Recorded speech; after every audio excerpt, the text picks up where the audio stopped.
छौड़ी नवादा जिला में खिलल तोर नमावा गे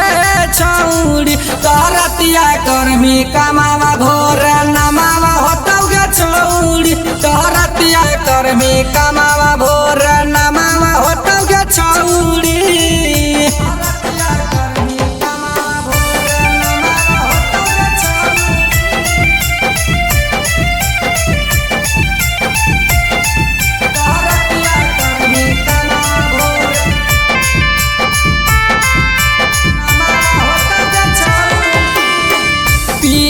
के कोरावा में कोई भी अंजोरावा गे बारा जब बजलता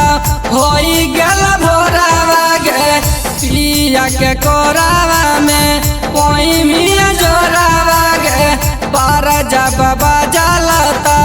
होई गेल भोरावा गे सुबह शाम खिलल नमावा गे छौड़ी सुबह शाम खिलल नमावा गे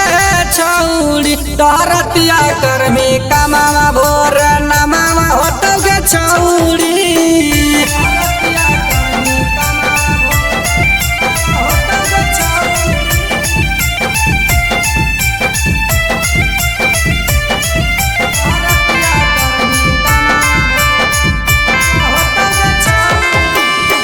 मुँह के सयकल से बोलो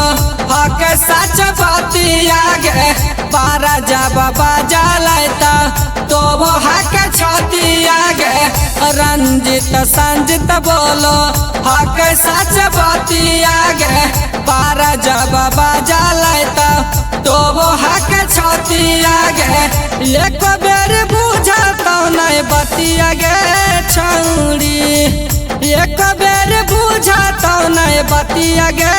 छौड़ी तरतिया कर्मी कमावा भोर नमावा होतौ गे छौड़ी।